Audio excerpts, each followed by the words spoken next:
Welkom terug en vandag is ons by les 49 en dit sê, God se stem praat met my die hele dag deur.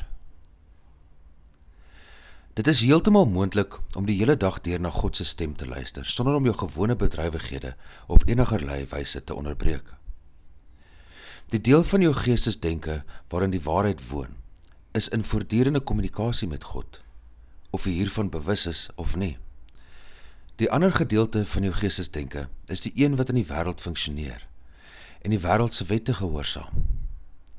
Dit is hierdie gedeelte wat voortdurend deur mekaar ontwrig en uiters onseker is.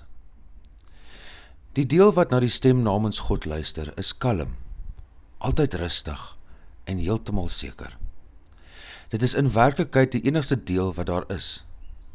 Die ander deel is 'n onbeheerste illusie, waansinning en dol, maar sonder werklikheid van enige aard. Probeer om nie vandag daarna te luister nie. Probeer om jou met die deel van jou geestesdenke te vereenselwig, waar stilte en vrede altyd heers. Probeer om God se stem te hoor, wat jou liefdevol roep, en jou daaraan herinner, dat jou Skepper nie sy seun vergeet het nie. Ons sal vandag ten minste 4 oefenperiodes van 5 minute elk benodig, en meer indien moontlik. Ons sal werklik probeer om God se stem te hoor, wat jou aan hom en aan jouself herinner. Ons sal hierdie hoogs vreugdevolle en hoogs heilige gedagtes met vertroue nader, in die wete dat ons hiermee ons wil met die wil van God verbind.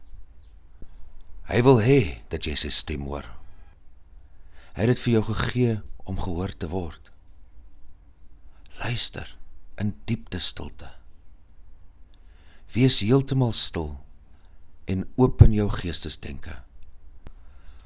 Gaan verby al die skrillige gegil en siek fantasie wat jou werklike gedagtes verberg en jou ewige verbinding met God versluier.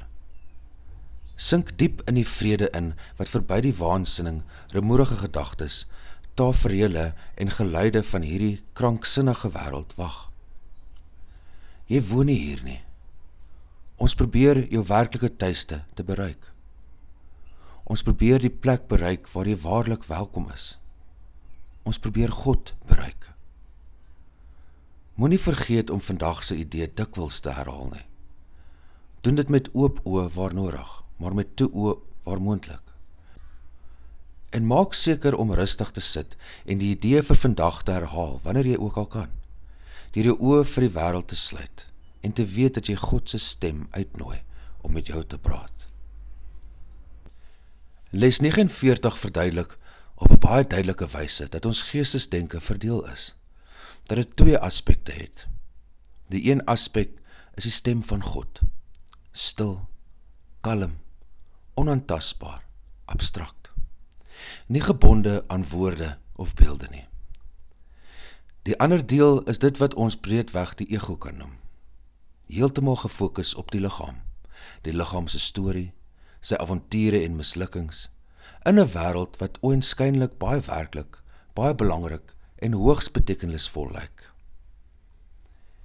Hierdie les nooi ons uit om die stem van die ego op sy te skuif en eerder te probeer luister na God se stem, om kontak te maak met daardie stilte, daardie kalmte, daardie abstraksie.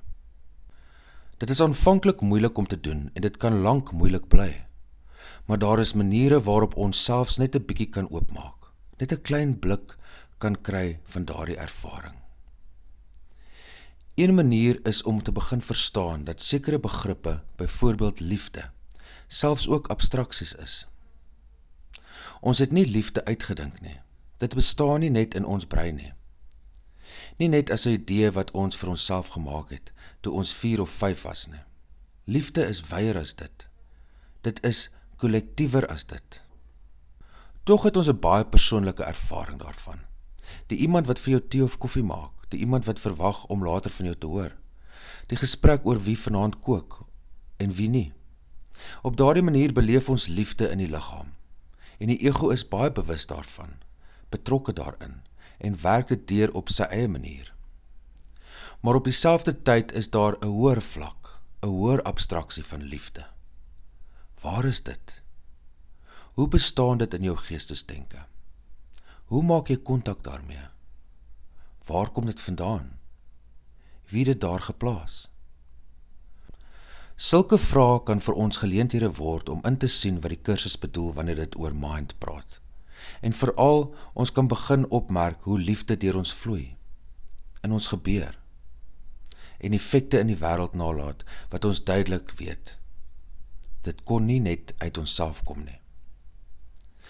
Dit is daardie oomblikke wanneer ons liefdevol optree en ons self verbaas. Maar dit is nie ek nie. Ek is gewoonlik selfsugter as dit. Ek is gewoonlik meer kort af as dit. En tog gebeur dit, en ons sien daar is ander stemme, ander oorsake, ander agente aktief in ons geestesdenke. En dit help ons om op 'n nuwe manier aandag te gee, te luister na die stem van God, wat altyd daar is, altyd praat. Soos die les sê, dit is die enigste vlak van geestesdenke wat werklik bestaan. Die res is maar net lawaai, wat die lig probeer versluier. Maar die lig is in ons, en die lig is werklik. Hierdie les word dus 'n baie praktiese uitnodiging om werklik kontak te maak met daardie stem. En om te leef vanuit die stilte, die heiligheid, wat daardie stem onvoorwaardelik aanbied. Omdat dit die toestand is van wat ons werklik is. Dankie dat jy hier is. Onthou om die les te oefen. Vergewe, sien anders, leef in lig.